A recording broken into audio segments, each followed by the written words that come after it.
Asyhadu an la ilaha illallah wa asyhadu anna Muhammadan abduhu wa rasuluh.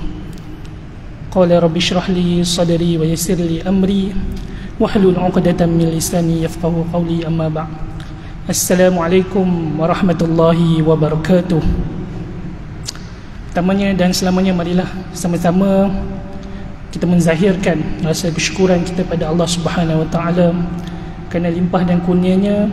Alhamdulillah, Allah memilih kita sekali lagi pada hari ini untuk kita bersama-sama di dalam rumah Allah bagi menunaikan ibadah solat Jumaat secara berjemaah, dan sebelumnya sekarang ini kita mendengar sedikit tazkirah, yang mana majlis seperti ini, kata Nabi sallallahu alaihi wasallam, merupakan di antara taman-taman syurga di dunia, yang mana Nabi amat menggalakkan kepada kita bila adanya majlis seperti ini untuk kita duduk untuk mendengar dan ambil manfaat daripadanya. So insya-Allah, mudah-mudahan dengan perkongsian insya-Allah yang akan saya kongsikan pada hari ini memberi manfaat dan kita praktikkan dalam kehidupan kita pada hari ini. Okey. Sebelum saya masuk kepada perkongsian saya pada hari ini, suka saya untuk memperkenalkan latar belakang diri dan daripada NGO kami sendirilah. So akhum fillah Muhammad Syahid bin Abdul Rahman. So saya merupakan staf sepenuh masa di Hidayah Center Foundation, dan saya ucapkan jazakumullah khairan kathira kepada pihak masjid yang sentiasa menyokong usaha-usaha dakwah kami dalam memberi ruang dan peluang kepada kami untuk berkongsi kepada masyarakat Muslim di setiap alam, insya-Allah. So basically Hidayah Center Foundation ni merupakan sebuah NGO yang berdaftar di bawah Jabatan Perdana Menteri, yang mana fokusnya mempunyai tiga perkara lah, tiga fokus utamanya. Pertamanya adalah untuk kita hadir, untuk kita berkongsi Islam kepada masyarakat majmuk, khususnya adalah kepada bukan Islam. Okey, itu pertamanya. Yang keduanya adalah kita hadir untuk memperbetulkan salah faham yang berlaku, yang ada di kalangan masyarakat kita terhadap Islam itu sendiri. Bahkan kalau boleh saya kongsikan, sebab kita alhamdulillah kita terlibat dalam berkongsi mesej Islam kepada rakan-rakan kita yang bukan Islam. So banyak salah faham yang kita temui, dan antaranya adalah bila masuk Islam ni masuk Melayu, kan? Masuk Islam je kena tukar nama, kan? Masuk Islam je nama ayah kena buang, kan? So bagi orang bukan Islam, ini adalah satu perkara yang sangat besar lah bagi mereka, terutama mungkin yang family yang keluarga Cina, kan? Dulu ada nama keluarga dia, tiba-tiba masuk Islam dah tak ada dah nama keluarga dia, kan? So satu benda yang sebenarnya salah faham. Sedangkan dalam Islam tidak sebegitu, kan? Islam bahkan memerintahkan untuk mereka mengekalkan nama ibu ayah mereka, kan? Seperti mana dalam Al-Quran Allah sebut, a'udzubillahi minasyaitanirrajim, ud'uuhum li'abaihim huwa aqsatu 'indallah, kan? So maksudnya Allah mengatakan, panggillah mereka dengan nama ayah-ayah mereka, kan? Huwa aqsatu 'indallah, dan itulah lebih adil di sisi Allah Subhanahu wa taala. So tak perlu pun untuk kita buang nama family dia, tukar nama dia, as long as nama dia mempunyai makna yang baik, kecuali lah sekiranya dia mempunyai makna yang tak baik ataupun nama Tuhan, so kita menggalakkan untuk ditukarkan dengan makna yang lebih baik. Dan yang ketiganya, kita hadir untuk memperkasakan mu'alaf. Alhamdulillah, Hidayah Center sejak penubuhannya pada 2012 kita menjadi foundation.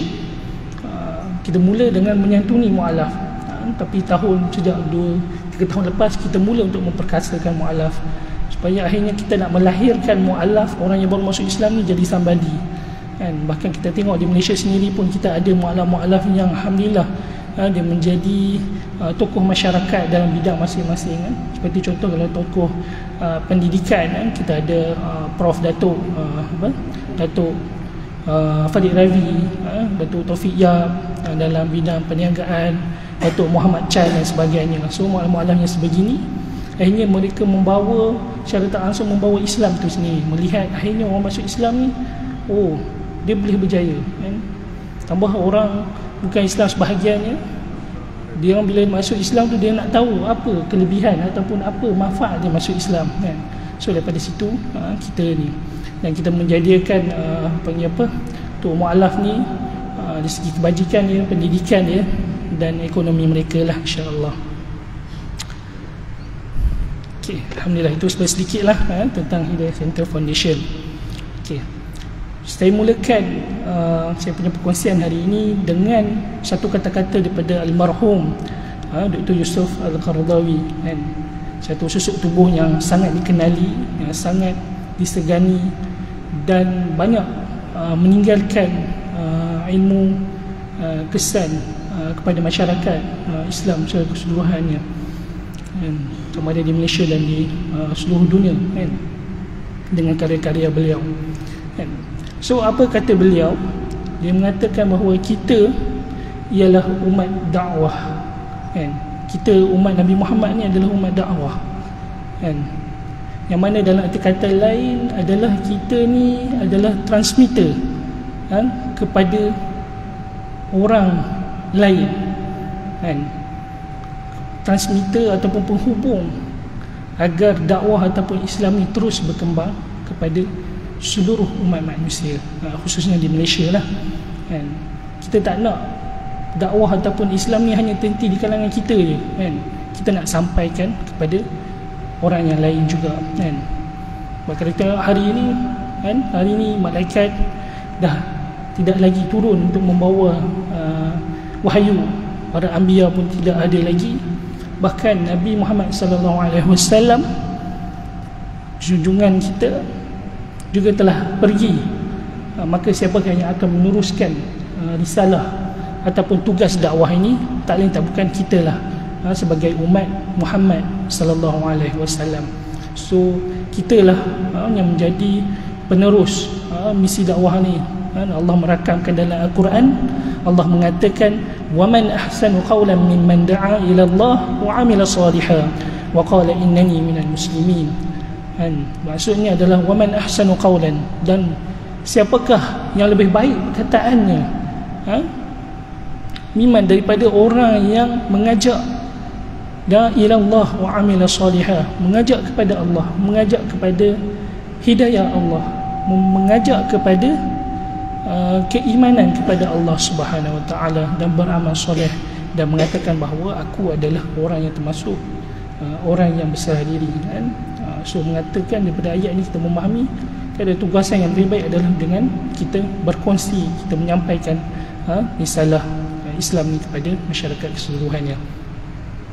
Okey, dan kata Dr. Yusuf Qaradawi lagi almarhum, adalah satu kemestian buat para pendakwah untuk mempersiapkan dirinya dengan senjatanya, ini bekalan.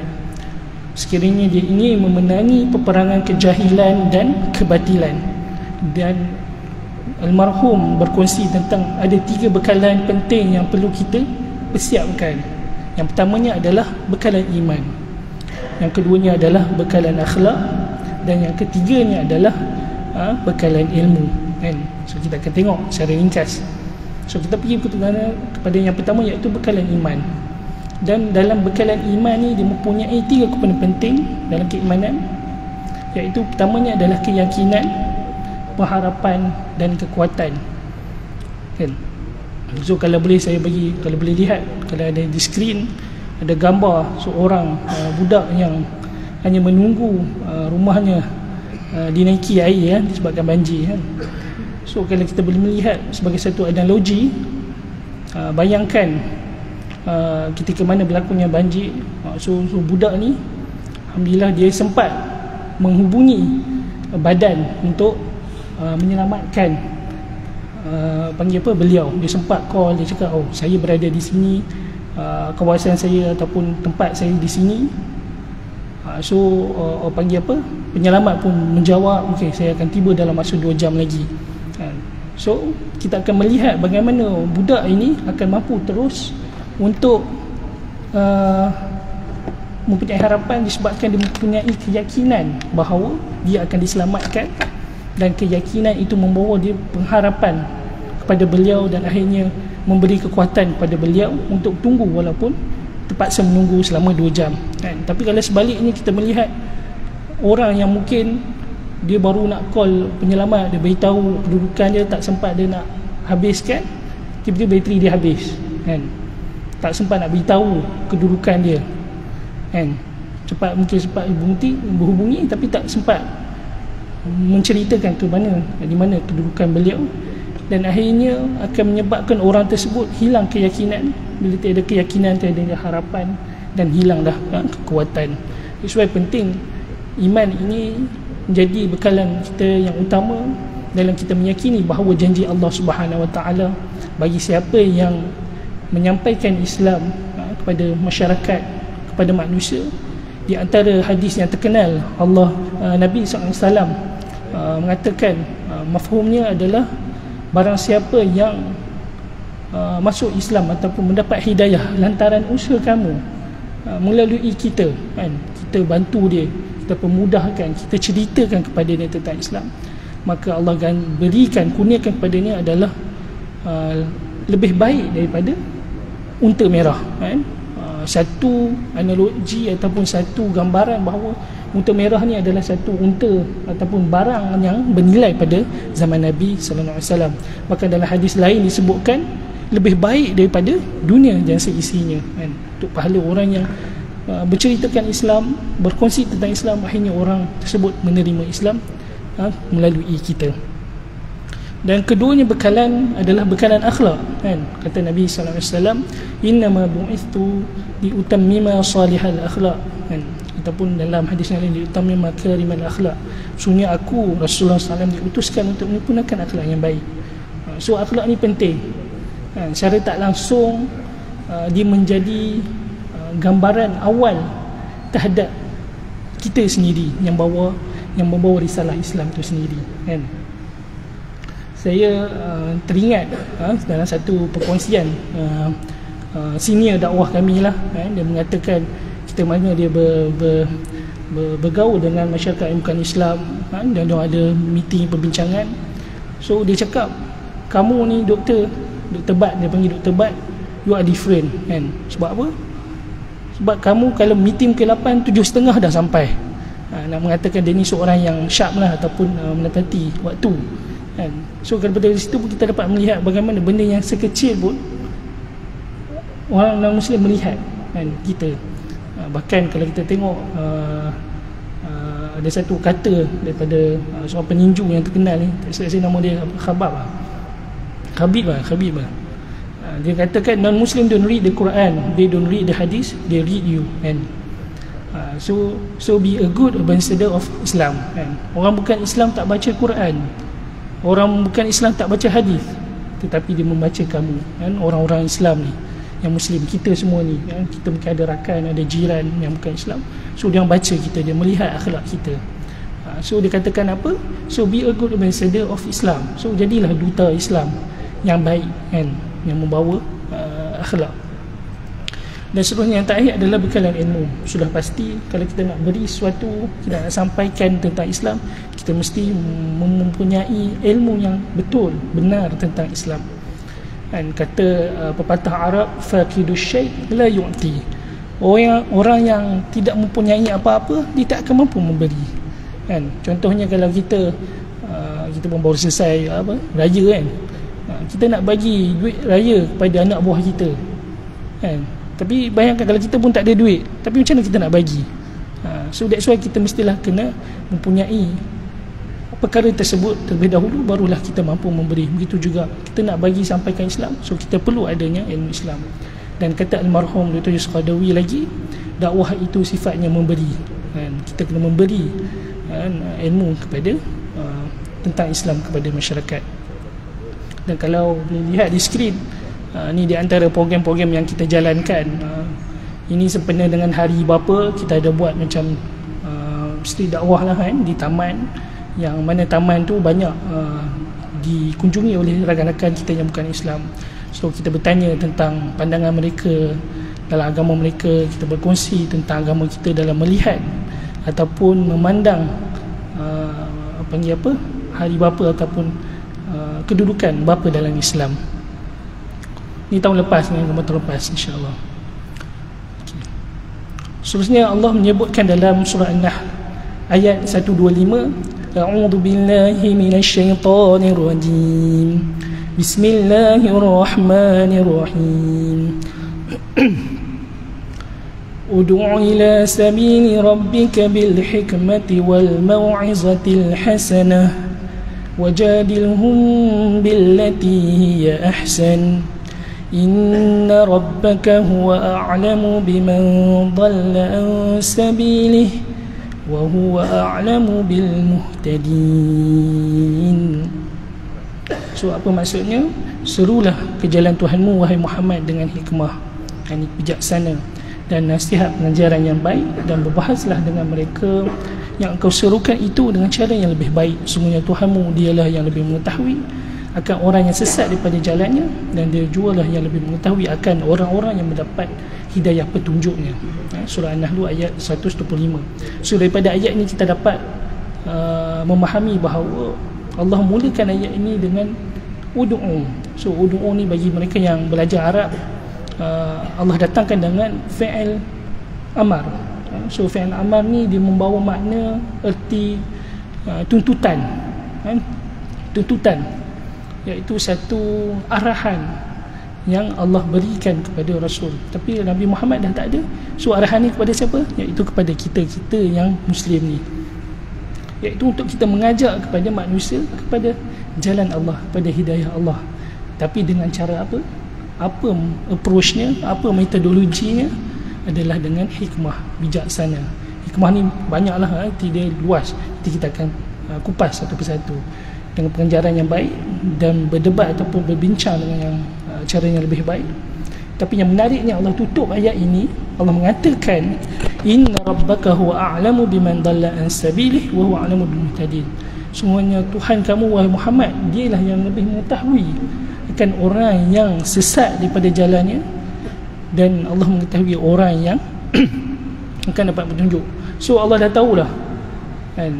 So kita bila kita sampaikan dakwah tu, Allah dah tahu dah orang ni akan dapat hidayah ataupun tidak. So daripada sini juga kita dapat memahami bahawa tugas kita adalah untuk sampaikan Islam tu kepada mereka kan. Kita kongsikan. Tetapi sampai bab hidayah, masuk Islam ke tak masuk Islam, bukan kerja kita. Allah sudah sebut, Allah yang lebih tahu. Kita tak tahu. Kita sampai ni agak-agak sekali dia masuk Islam tak, kita pun tak tahu kan. Tapi Allah merakamkan dalam ayat ni, Allah tutup, Allah lebih tahu orang yang sesat dengan orang yang akan mendapat hidayah. So tanggungjawab kita adalah untuk kita sampaikan. Dalam ayat yang Allah sebut, wa ma'alaika illal balagh, dan tiadalah kewajipan ke atas kamu wahai Muhammad adalah untuk menyampaikan. Dan bahkan Nabi menyampaikan Islam bahkan kepada bapa saudara baginda Nabi SAW, Abu Talib, yang sangat dicintai beliau kan, tidak akan mampu memperoleh hidayah kan. Allah merakamkan, a'udzubillahi minasyaitonirrajim, bismillahirrahmanirrahim, innaka la tahdi man ahbabta walakinnallaha yahdi man yasha kan. Allah mengatakan bahawa wahai Muhammad, engkau tak akan mampu untuk memberi hidayah kepada orang yang engkau cintai, orang yang engkau sayangi, iaitu bapa saudara Nabi kan, Abu Talib. Dia sangat sayang sebab Abu Talib ni di antara orang yang kuat dalam membantu usaha permulaan dakwah di fasa Mekah. Maka Nabi sendiri yang orang yang paling dekat dengan Allah Subhanahu Wa Taala, yang mana kalau segala doa, permintaan apa sahaja yang Nabi inginkan pasti akan dimakbulkan. Tetapi dalam hal ini Allah menekankan bahawa hidayah adalah milik mutlak Allah Subhanahu Wa Taala. So apa tugasan kita adalah untuk kita sampaikan kepada rakan-rakan, jiran-jiran kita, office mate kita, housemate kita yang bukan Islam akan kebenaran Islam. Okay, kita pergi kepada metodologi dakwah berdasarkan ayat yang dibacakan tadi. Okey, pertamanya kita bicara tentang hikmah. So hikmah ni kalau ikutkan dia punya definisi dia sangat luas kan. So kalau boleh saya mudahkan, antaranya adalah di antara menyatu padukan di antara teori dan praktikal dakwah secara selari ikut keadaan dan sasaran dakwah dengan bijaksana. So diperincikan juga dengan kita, bila kita nak buat dakwah ni, kita perlu melihat daripada semua aspek, daripada suasananya, keadaan orang yang disampaikan dakwahnya tersebut, dan maklumat yang nak disampaikan pada pendakwah itu pun mestilah bersesuaian dengan keadaan ataupun kategori mereka, kemampuan mereka kan. Kata-kata, kalau saya ingat kata-kata Sayyidina Ali karamallahu wajhah, dia mengatakan khatibun nas ala qadri uqulihim kan. Dia mengatakan bahawa berbicaralah dengan manusia mengikut kadar akal mereka, kemampuan mereka. So that's why penting kalau kita dalam berdakwah ada laras bahasa dia, dalam kita berkongsi kepada pelajar universiti ada laras bahasa dia, budak-budak ada laras bahasa dia yang sesuai. Bahkan kalau boleh saya kongsikan pengalaman kami berdakwah dekat orang asli di Pahang pada satu ketika dahulu, 2018 kata saya, kalau macam dakwah kepada orang asli ni, dia kena kurang panggil apa, berbicara maksudnya kurang berceramah lah dia orang kurang sikit untuk menerima ceramah-ceramah ni. Tapi apa yang lebih penting adalah kita tunjukkan akhlak, kita tunjukkan kejujuran kita kan. Sebab waktu kita masuk dulu tu memang kita ada juga dapat feedback yang agak negatif daripada orang asli sendiri kan. Tapi kita hadir dengan akhlak, akhirnya insya-Allah dia akan memberi impact. Dan saya tertarik dengan kata Ibn Qayyim dalam mendefinisikan hikmah, iaitu dia mengatakan fi'lu ma yanbaghi ala wajhi alladhi yanbaghi fi waqti alladhi yanbaghi, melakukan sesuatu yang sewajarnya dilakukan pada ketika itu dalam bentuk yang sewajarnya dan pada waktu yang sewajarnya. So maksudnya bila kita nak tegur, kita nak buat dakwah, nak sampaikan, kita mestilah kena kenal pasti bahawa bila kita nak buat benda tu, kita kena pasti macam mana cara approach yang terbaik dan waktu yang terbaik untuk kita sampaikan. Dan yang keduanya adalah mau'izatul hasanah, peringatan yang baik. Dan di antara unsur-unsurnya mau'izatul hasanah ni adalah dengan nasihat, bimbingan, kisah-kisah khabar gembira kan. Kadang kita bila berkongsi Islam, kita utamakan khabar-khabar gembira dulu tentang syurga, tentang nikmat yang Allah janjikan bagi orang yang masuk Islam, supaya mereka seronok kan. Jangan dahulukan tentang azab dahulu kan, kita datangkan khabar gembira dan akhirnya pesanan positif. Dan seterusnya yang ketiga adalah mujadalah, ataupun kita katakan diskusi ataupun berdebat ataupun dialog ya. Cuma bila kita sebut perdebatan ni, mestilah kita make sure orang yang akan berdebat mewakili Islam tu adalah orang yang mempunyai ilmu pengetahuan yang luas dalam agama kan, supaya dia mampu untuk menjawab dengan yang baik. Dan alhamdulillah kita di Hidayah Center Foundation pun kita banyak lakukan approach ataupun pendekatan yang sebegini, iaitu kita adakan perkongsian harmoni.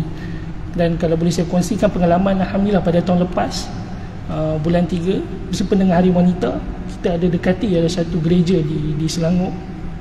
So apa kita buat, kita datang ada orang, kita cakap why not kita sebenarnya Hari Wanita ni kita adakan perkongsian tentang Ibu Maryam Maryam. Sebab apa, dalam agama Kristian pun dia mengimani akan Maryam, dan begitu juga Islam. So kita berkongsi daripada perspektif agama kita masing-masing. Dan alhamdulillah kita buat kat gereja, dan alhamdulillah kita dapat kehadiran crowd yang daripada non-Muslim yang ramai kan? Alhamdulillah. Dan alhamdulillah hasil ataupun selesainya program tersebut, walaupun tak berlakunya syahadah pada hari yang berkenaan, jelas selang 2-3 hari tak silap saya, ada audiens yang hadir pada ketika itu, dia hubungi kita punya speaker kan. Waktu speaker kita pun berkongsi dengan lebih lanjut, akhirnya masuk Islam dua orang tersebut kan? Alhamdulillah.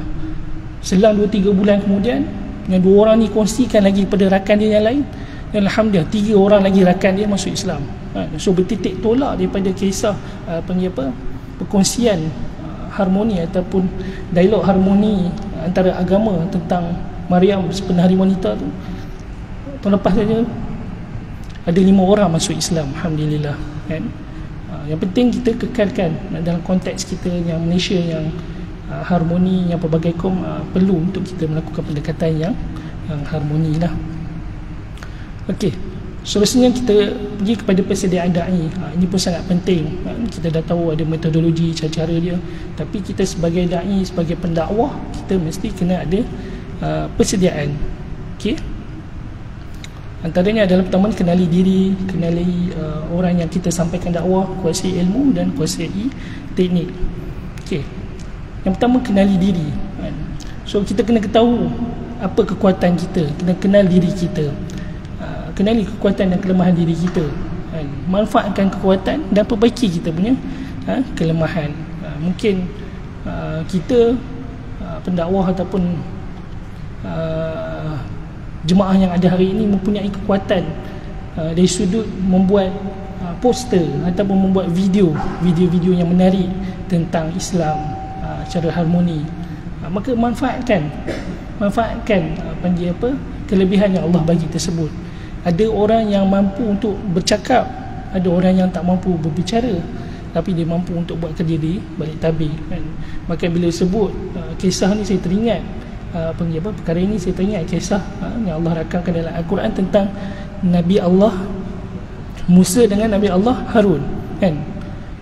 Nabi Musa waktu Allah perintahkan dia untuk bertemu dengan Firaun untuk sampaikan Islam, untuk tegur, untuk sampaikan Islam kepada Firaun kan. Nabi Musa agak risau, khawatir kan, sebab dia ni kurang fasih kan. Tapi di sudut yang lain Nabi Musa ni sangat hebat kan, di sudut kekuatan dia kan. Kalau baca Al-Quran tu, dia sekali tumbuk je orang mati kan. Hebatnya Nabi Musa kan. Tapi waktu nak sampaikan secara berdepan ni, dia mohon, Nabi Musa mohon kepada Allah untuk pairkan dengan saudara dia, iaitu Nabi Allah Harun, yang mana dia lebih fasih lebih fasih dalam menyampaikan dakwah kan. Dan daripada situ juga kita memahami bahawa dalam dakwah kita perlu berjemaah dan kenali pendekatan yang sesuai kan. Apa pendekatan kita yang kita nak sampaikan Islam tersebut kepada mad'un kita, kepada orang yang nak disampaikan. Adakah dakwah bilhal melalui akhlak dengan penulisan, dakwah bil lisan dengan ucapan, dakwah bilmal. Mungkin ada tuan-tuan daripada hari ini mungkin tak mampu di sudut nak sampaikan, tapi mempunyai harta yang banyak, insya-Allah boleh menyumbang di Hidayah Center. Kita buka untuk bantu dalam usaha dakwah kita dan juga pemekasan mu'alaf, ataupun dakwah bil khidmah, kebajikan, dan juga dakwah dengan mukharatul adiyan, perbandingan agama. Dan seterusnya kenali mad'u, orang yang disampaikan. So kita kena pastilah, kita kena kenali mad'u kita, latar belakang tu, keluarga, pendidikan beliau, agama dia kan. So sangat penting. Bahkan di Hidayah Center kita ada menyediakan latihan yang sebegini untuk kita kenali bagaimana masyarakat Cina macam ni, masyarakat India macam ni, dia punya budaya dia, dia punya agama dia kan.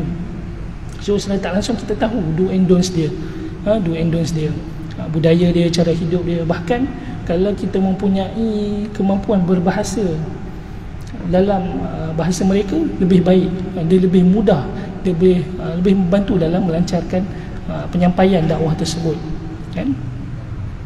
So penting untuk kita kenali kita punya orang yang di dakwah tersebut kan. Contoh jiran kita Cina, so kena tahulah apa yang tak boleh, apa yang boleh kan. Kalau macam waktu Chinese New Year, kalau nak pergi rumah dia, jangan pakai baju hitam kan. Pakai baju hitam dia orang baiklah kan.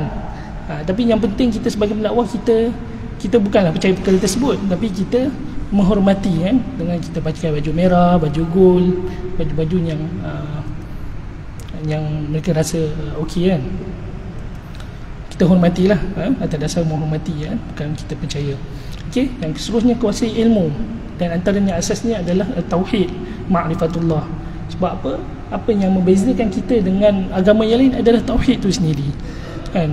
Sebab tu kadang kalau kita jumpa orang bukan Islam, bila kita cerita tentang Islam, dia akan cakap semua agama semua sama je kan? Semua ajak benda baik. Memanglah semua ajak baik, tapi apa yang beza dia adalah tauhid, kepercayaan kita tu kan. kita mengajak kepada sembah Tuhan yang satu kan. Tapi agama lain mempunyai mungkin sebagainya berbagai Tuhan dan sebagainya. Khususnya ilmu sunnah, sirah kan, ilmu Islam, dan juga mungkin, dan kita ada juga di Hidayah Center kita ada sediakan teknik ataupun kaedah untuk menyampaikan dakwah secara berkesan dan mudah melalui kaedah asar fikir kan. Dan seterusnya, kalau ada kemampuan, kita boleh belajar ilmu perbandingan agama. Kita boleh tahu agama Kristian kan, boleh tahu, boleh mampu membaca Bible dan sebagainya lah kan. Itu mungkin satu tahap untuk ilmuwan lah. Okay. Dan kuasai teknik. Teknik ni pun penting untuk kita kuasai. Dan kalau boleh lihat, pertamanya teknik ada 4 teknik, dan yang mana mestilah dia ikut flow dia lah. Pertamanya kita bina hubungan, rapport building. Lepas tu kita ada diagnose. Lepas tu kita kena pasti ubat yang sesuai, dan perlu adanya follow up. Okey, macam mana kita nak bina hubungan? So kita kena kenal lah terlebih dahulu akan orang yang nak disampaikan. Mungkin jiran kita tengok apa yang dia suka. Kalau pagi-pagi tu mungkin bertegur sapa dulu kan. Bila kita amalkan 5F, salam, senyum, sapa, sopan dan santun. 3M, menangi hati. Mungkin kalau birthday dia ke kan, ataupun ada perayaan yang tak bercanggah dengan agama, kita boleh mungkin bagi kongsi ataupun bagi hadiah kan. Kata Nabi SAW, tahadu tahabu kan, kamu saling memberi hadiah, insyaAllah kamu akan saling berkasih sayang. Dan ikhlaskan hati untuk mengenali madhum kita. Kita ikhlaskan hati, kita nak kita mengenali beliau ni adalah untuk kita sampaikan Islam kepada mereka, bukan untuk kita dapat habuan-habuan dunia dan sebagainya. Dapat projek ke, dapat duit ke apa kan. Dan kita menghormati budaya dan kepercayaan madhum kita lah. Dan kita kena diagnose lah kan. Kita kena pasti okey, apa benda pertamanya di sudut agama dia tu, agama dia macam ni, dan bila yang sesuai untuk kita kongsikan Islam. So di antara pendekatannya adalah mungkin kadang kalau kita ajak makan sekali kan, so waktu nak makan tu kita baca doa kan? So bila baca doa tu kita kongsikan. So kita katakan sebagai contoh, dalam Islam bila kita makan kita baca doa. Lepas tu kita boleh ceritakan sikit apa makna doa tu. So secara tak langsung dia memberi ilmu ataupun kita berdakwah secara tak langsung. Dan kita betulkan salah tanggapan. Dan sebenarnya non-Muslim ni dia banyak sebenarnya salah faham terhadap Islam. Cuma kadang-kadang dia segan ataupun dia takut juga nak berkongsi. Dia takut ada mungkin terasa lah kan, tak nak gaduh lah dan sebagainya. Tapi sebenarnya penting untuk kita menjernihkan ataupun mempertukar salah faham supaya dia tak berterusan dengan salah faham, dan akhirnya dia memberi gambaran yang baik terhadap Islam itu sendirilah. Okey, dan kita bagi ubat yang betul kan. Kadang-kadang bila kita dalam berdakwah ni bukan semua benda kita nak sampaikan kan. Mungkin kita dah belajar satu ilmu kan, pergi training, jumpa je terus nak cerita semua benda kan. Dia perlu ada bertahap, adanya fasa. Mungkin pada permulaan ni ini je dulu kita kongsikan.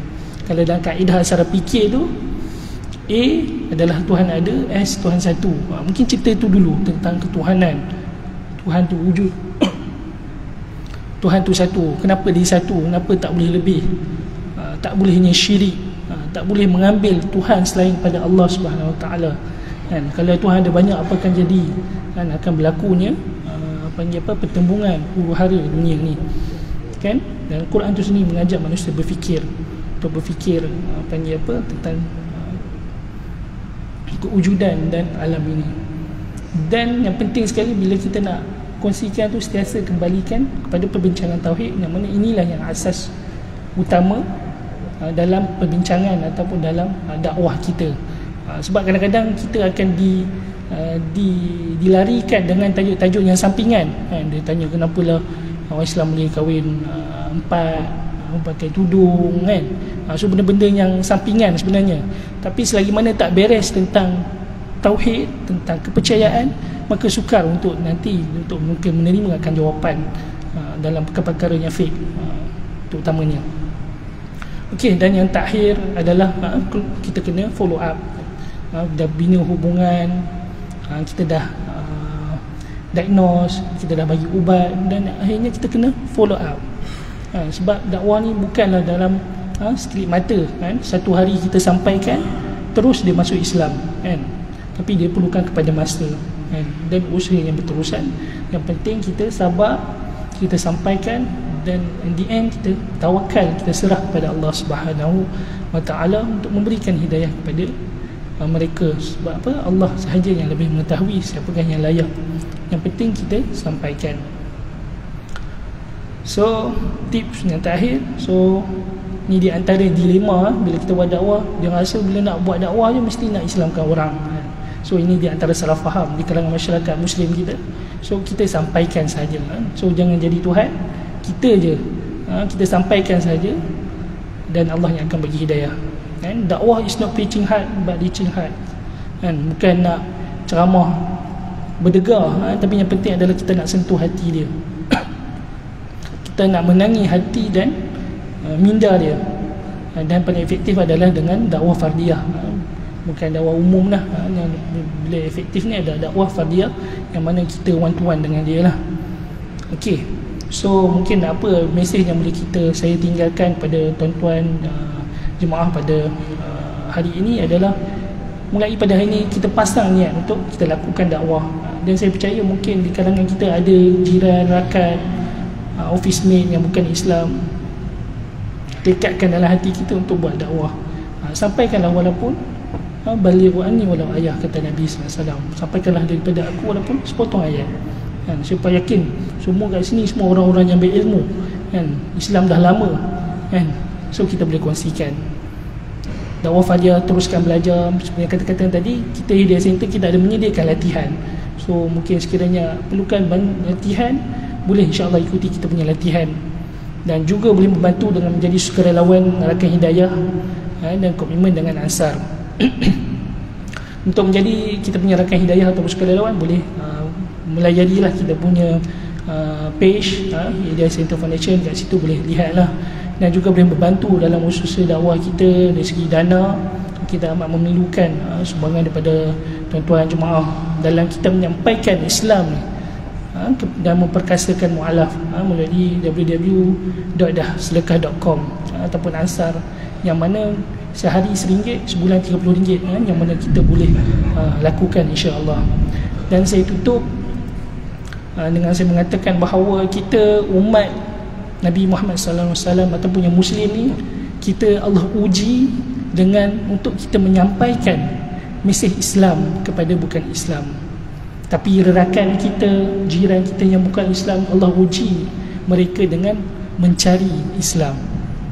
So kedua-duanya kena memainkan peranan. Kita terutama yang Muslim kena berkongsi dengan masyarakat bukan Islam. Kalau kita tak reti, kita boleh salurkan kepada orang yang lebih berilmu kan, tentang Islam insya-Allah. Okay, wallahu a'lam. Sampai ketemu. Wabillahi taufiq wal hidayah. Assalamualaikum warahmatullahi wabarakatuh.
Assalamualaikum warahmatullahi wabarakatuh. Ada sedikit maklumat, iaitu Majlis Sejalan ada buat dua kategori lembu untuk dikorbankan untuk tahun ini, iaitu lembu pertama grade AA, grade double A berharga RM930 untuk satu bahagian. Manakala lembu grade B berharga RM850 untuk satu bahagian. Diulang, lembu grade double A berharga RM930 untuk satu bahagian. Manakala lembu grade B berharga RM850 untuk satu bahagian. Untuk penyertaan atau membuat bayaran, tuan-tuan boleh hadir ke pejabat untuk kami berikan link pendaftaran dan pembayaran, dan juga kami juga akan memberikan nombor talian untuk dihubungi, iaitu Dr. Haji Zaidi, nombor 019 328 7226, 019 328 7226, dan Ustaz Faizal Hamad nombor 018 254 6603, 018 254 6603. Saya maklumat untuk lembu korban pada tahun ini. Assalamualaikum warahmatullahi wabarakatuh.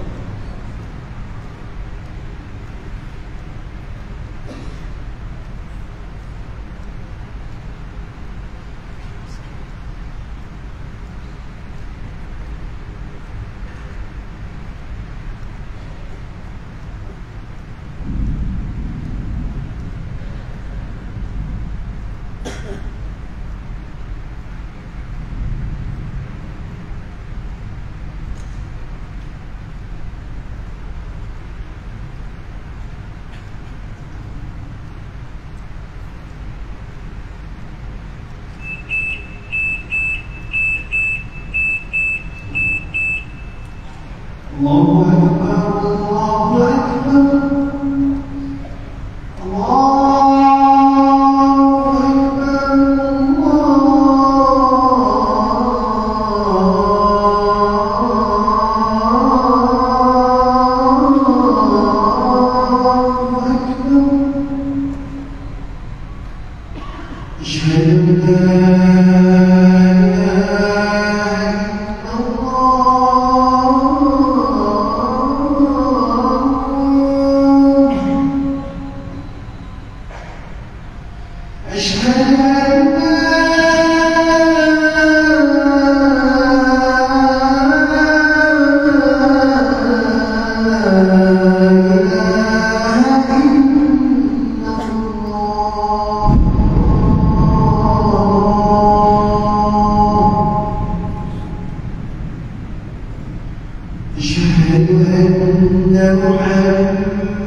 حي على الفلاح